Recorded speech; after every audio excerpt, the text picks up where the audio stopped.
What's going on, everyone? Wednesday. So we really only have like 2 more days of work. So hopefully we'll finish Crash tomorrow. We'll finish up the unfortunate, horrible event of the Tulsa massacre.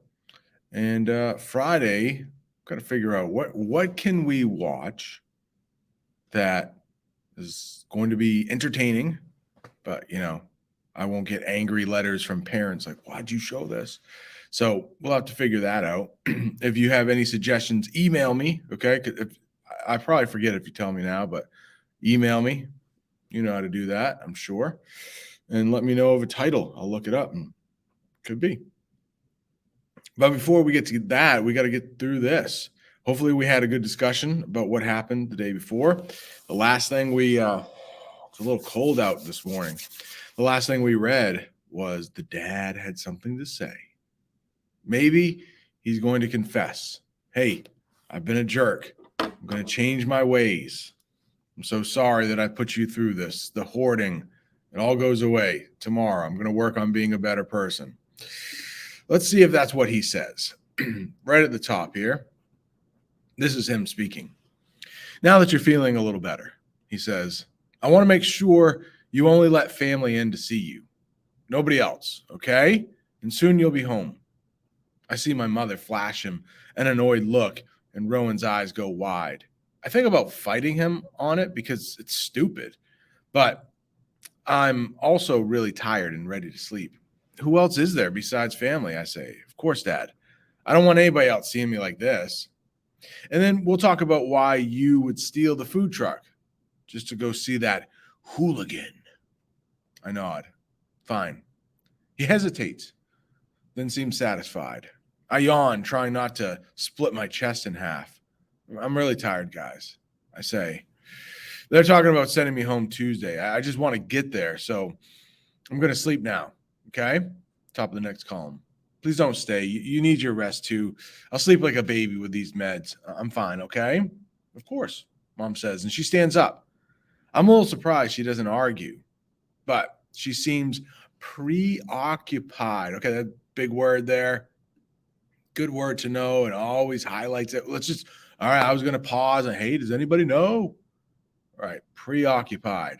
Like something else is on your mind. I don't know. That's not really a great definition. Something else is on your mind. You're distracted. Highlight. I want to just highlight it. I don't need that. Come on, Antonio. She says to Dad, we'll see you tomorrow, sweetheart. Her effervescent smile is as fake as they come. Effervescent. Another good word right there. Okay, good. No definition. Okay, the way I think of effervescent, unless anybody pause it in case anybody knows, but it's like almost like contagious. Like, yeah, contagious. And for some reason, I think of like Sprite, the bubbles in Sprite as being effervescent, but it's like it's bubbly, warm, contagious. Hopefully that helps. Effervescent. It's a good word, fun to say. All right, let's see here. I almost got rid of kept my face on there while we read. Not good. In the morning, my task is to take a shower, and I actually see for the first time all the places I have cuts and contusions. My entire outer left thigh and butt cheek are so purple they're almost black from the door smashing in on me. They said it was amazing. I didn't break a hip or a leg.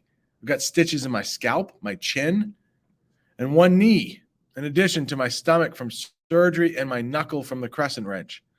My black eye is less puffy, but still purple with a hint of yellow. Ooh, if you've ever had a bruise so bruised that it's yellow, you know it's bad. After the shower, a volunteer comes in and does my hair and makeup, which almost makes me cry because it's so sweet. It feels good to not look like a total train wreck again. When I think of how I looked in the hospital bed, I know that Sawyer could have run away screaming, but he really must like me. If he could stand to look at me that way. I feel a little extra energy today coming from inside. Relief or happiness, I guess. Once I'm all fresh and clean, my next required task is to take a walk down the hallway. The day is full of challenges, isn't it? Mom stops by before the restaurant opens to bring me one of her homemade bran muffins, which is amazingly delicious. I don't know about you, but probably my least favorite bran muffins.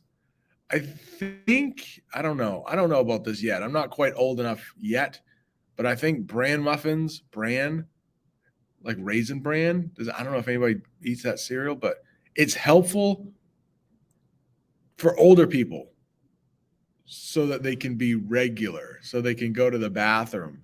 I think that's the only people who eat bran, right? I would rather have a blueberry muffin or a chocolate chip muffin or cinnamon muffin. Those are good too. All right, moving on, which are amazingly delicious. Top of the next column here. She must have gotten up early to make them. And once again, I feel a pain in my chest for her. She sits for a bit, and we just talk about our days and avoid talking about anything that could get weird. But ever since Mom told me that I wasn't the first to have to say goodbye to an Ignati, I sense she wants to talk about something more, which is maybe why she was preoccupied in the hospital the night before. And for the first time, I actually think that's a good idea because it's maybe of what Sawyer told me about my father. So I feel sorry for her now or something. But maybe because I think she knows that I'm really in love with Sawyer and she's okay with it. Wouldn't be a bad thing to have her on my side. But that talk doesn't happen. When she leaves, okay, there's a loud TV next door. Hopefully that won't distract me here. When she leaves, I have lunch and a nap, just killing time, waiting and hoping for visitors after school, hoping Sawyer comes back. I wonder idly, what happened to my cell phone in this whole ordeal? All I know is that I don't have it. It's probably smashed to bits. Trey and Rowan come straight from school. Trey's a freaking hero, Rowan says as they burst into the room. Everybody loves him. He won't stop talking about his own awesomeness. She flops into the chair next to my bed, and I can hardly contain my delight. I miss my sibs. No matter how crowded the house can be, it's still fun to be crowded with them. All right, so not many, I don't think many siblings will say that about their teenage siblings, but could be surprised here. I'm not surprised, I say. He can't ever get enough attention. Top of the next column. Hi, I'm right here, he says. See, says Rowan. As if seeing him isn't enough, he has to announce his presence. It's disgusting, I say. Trey's jaw drops. Fine, he says. I'll just go hang out with my new BFF. Sawyer Ignati. What? Both Rowan and I exclaim. Yeah, we had lunch today in the caf. Trey says, I hate you. Me too, Rowan says, and then turns to me. Wait, why do you hate him? Because we're jealous, dumbhead. I'm not jealous. I don't get what you two see in him. He's so broody and dark and Italian. All right, broody. It's almost kind of like always in like a, wait, that's not what it means. Wishing or inclined to incubate eggs. Well, that's not the right one for this one. Excuse me. It basically means like almost kind of like always in a bad mood, like a little like standoffish, like not, yeah, kind of in a bad mood off in the corner or something like that. All right. Next page here. Trey thinks for a minute and says, you know, Rowan's right. I could go for a nice Scandinavian. Scandinavian. What is that? Let's stop there for a second. Hopefully, it's always do. Okay, now you know what it is. Maybe it went by too quickly. Scandinavian, what is that? In case you're at home, it's basically those countries of like Norway, Sweden, Denmark.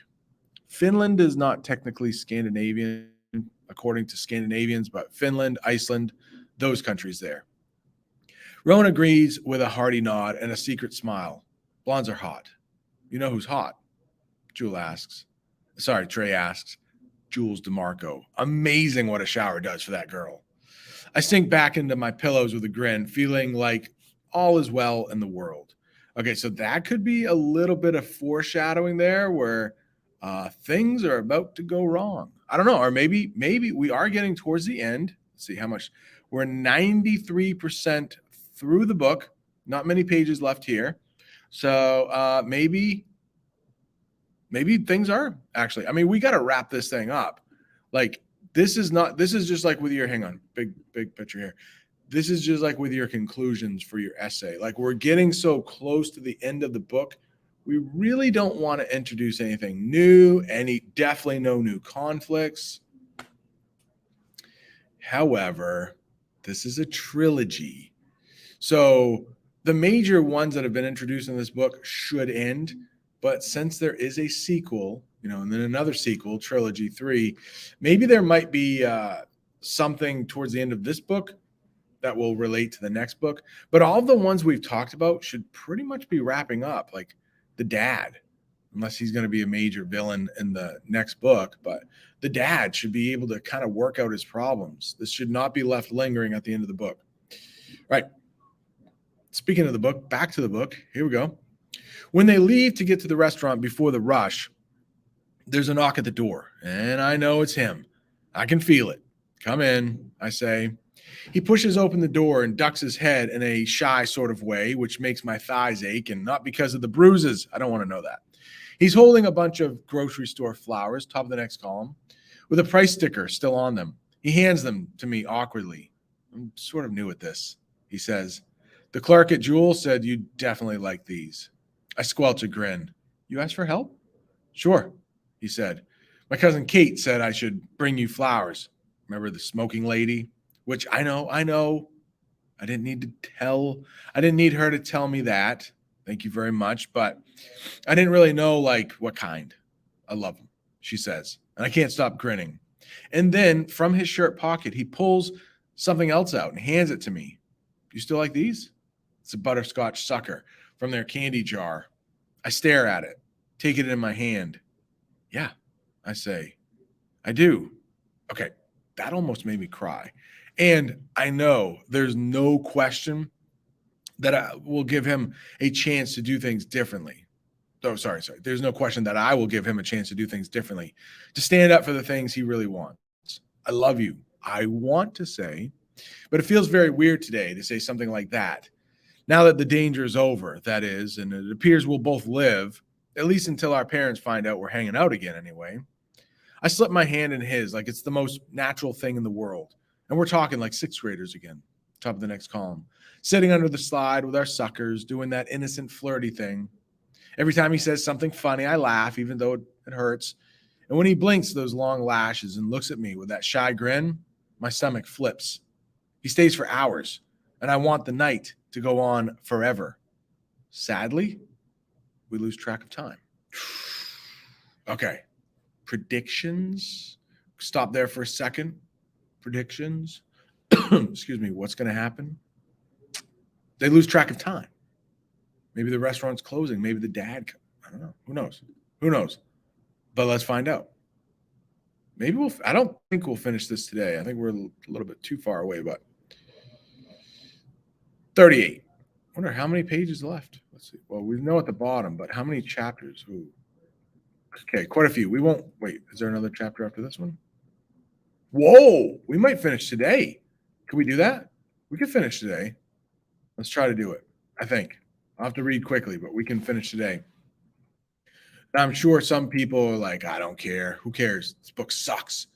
I think it's right around 60% to 30% of the people that I don't know if I can share this or not. I probably can. Give me a second here. We got time, right? I think I can share this responses. So we've got I don't want to show everybody's scores though. Oh, why did it have to be this number? I think I can share it though. Stop screen share. Yeah, it's going to take a second, but I can get it. Okay. I'm just going to round up. All right. But like right here. Yeah. So you can see, should we read the next book after Crash? Bang. 14 out of 35 are correct. That just means I have only scored 14 out of 35. These will all be correct. You can't get this wrong. It was worth 2 points. But it is 70%. No, sorry. Okay, good. I read that wrong. 63% will round up to 37%. So it's a overwhelming majority, that's for sure. But we'll see how it goes.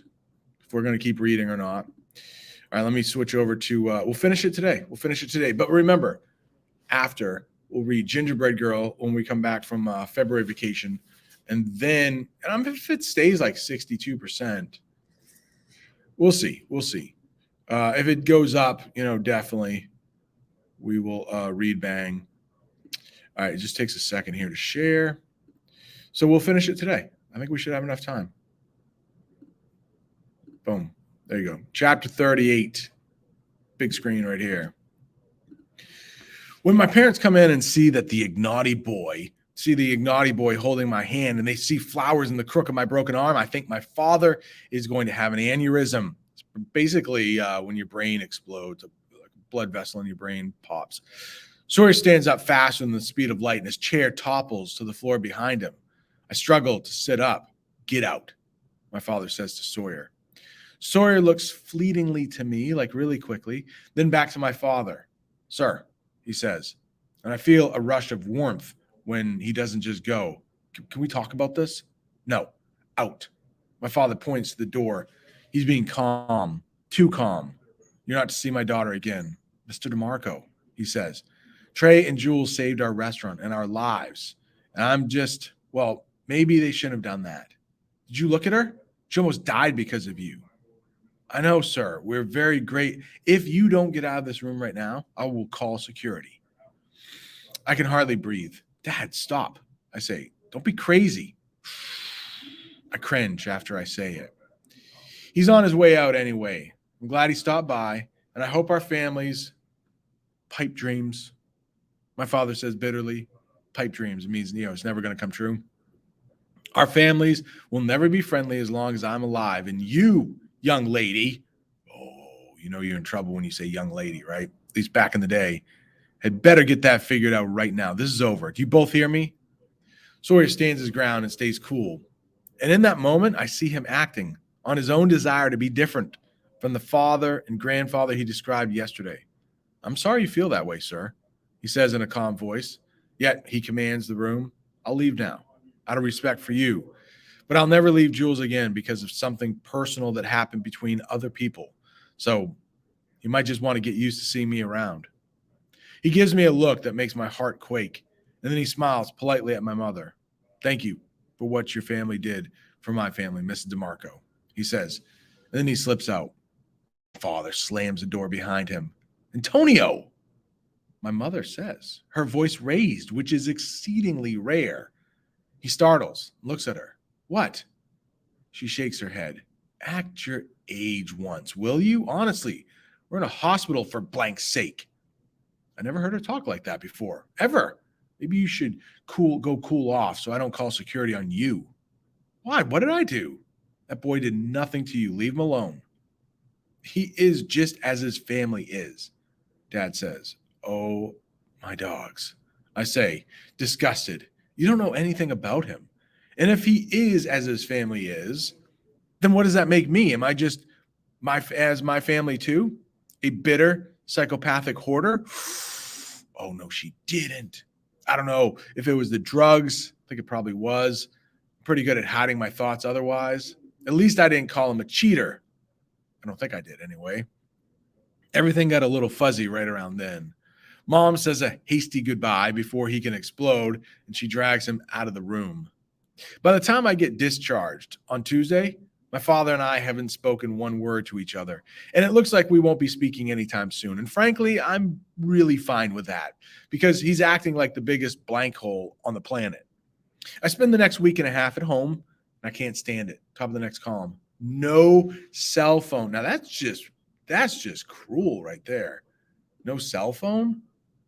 No communication with Sawyer other than a few emails. My father has the home phone forwarded to the restaurant, so I can't receive any calls. And he threatens to watch the phone bill like a hawk to see if I'm calling anybody. I argue and fight, and it only makes things worse.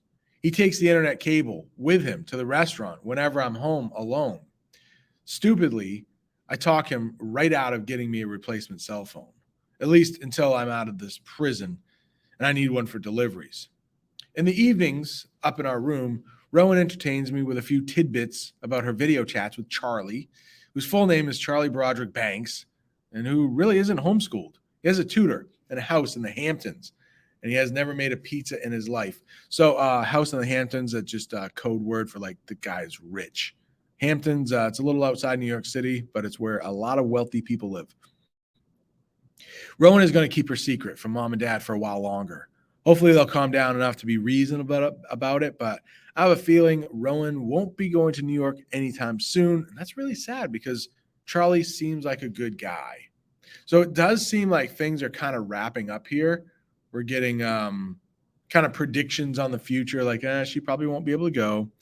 And so now we got a little bit about Trey here, and thank dog for Trey, who is acting as a secret liaison between Sawyer and me. I honestly don't know what I'd do without him right now. On the phone on the last Friday of my confinement, Trey comes home with a note from me in a sealed envelope. When I'm alone, I open it, and in Sawyer's old familiar handwriting, I read, I don't want to risk you getting caught, but I really have to see you as soon as possible. I'll be by your back door tonight at 2 a.m., top of the next column. If you can't come down, I understand. Miss you so much. Want to hold you.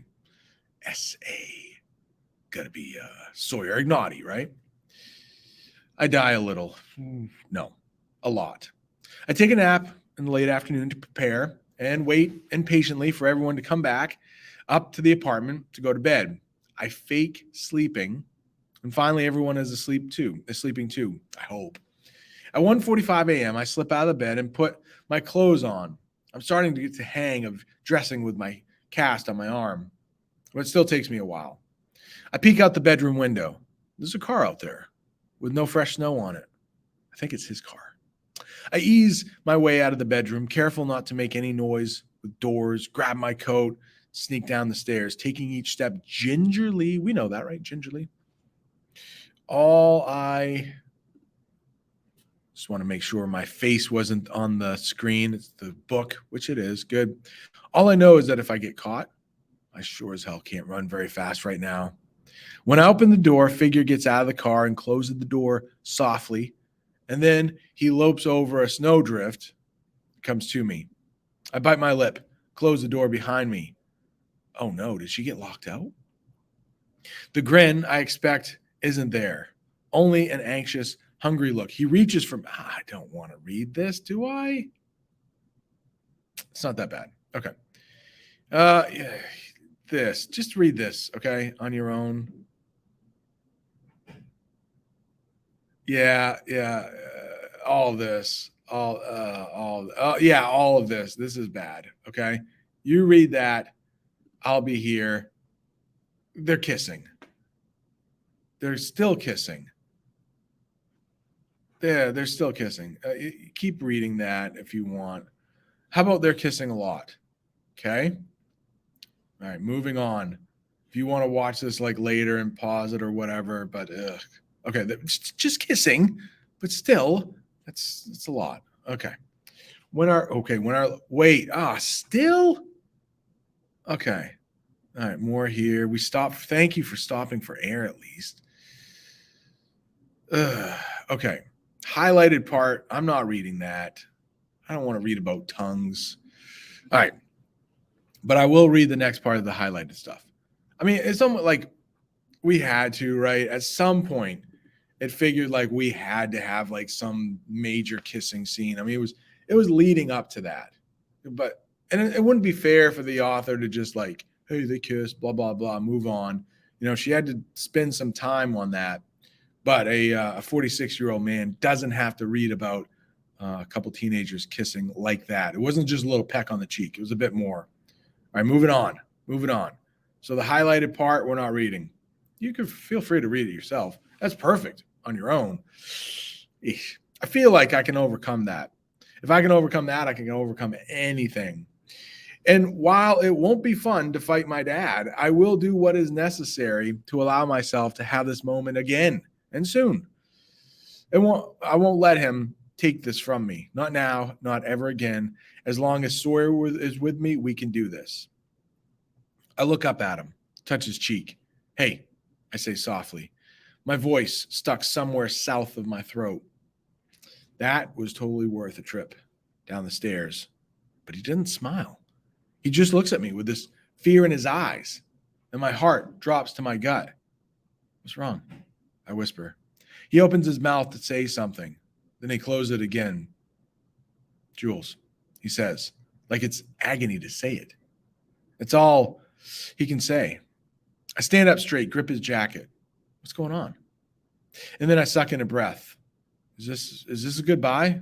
Sorry, say something. Don't scare me. He shifts his glance away to the side, biting his lip, and then he takes a step back. His hand finds mine. He turns, and with his other hand, he points towards Chicago, far off in the distance. You know that billboard? He says. His voice, a shaky mess. I grip his hand and fall back against the wall as the question bounces around in my head. Pain sears through me. I can't breathe. What? What did you say? He swallows hard. I can see his Adam's apple bob in the light of the neon DeMarco sign. That billboard. Jose Cuervo? He says, his voice dull. I can't breathe. Yes? He turns back at me. There's something else on it now. Oh, God, no. I grip his arm and murmur what I know has to be true, and only I can see it. He nods slowly, and in a whisper, echoes my words. Only I can see it. We hold each other, staring off towards a billboard that displays a hint of the future only Sawyer can see. And as we stand there thinking about the incredible heartache of the visions and the burden of it all, I hear the heavy footfalls of a bitter, pissed-off man coming down the stairwell of my home. I grip Sawyer's arm tighter in front of me, ready to stand my ground or run if I have to. And all I can think about is that this crazy drama in our messed up lives isn't even close to being over. Before it ends, or one or both of us could wind up in a body bag again. So we could read, bang, I'll have to buy it, but make sure that you vote. We can talk about the ending. I'm not exactly a fan of the ending here because I don't know. Seems like there's so many loose ends, but there is a sequel. So this is definitely the longest one we've recorded here. Half an hour. Get into Tulsa. Hopefully there'll be a little bit of time for that. And good news is maybe we'll start the movie on Thursday after a little bit of Tulsa stuff.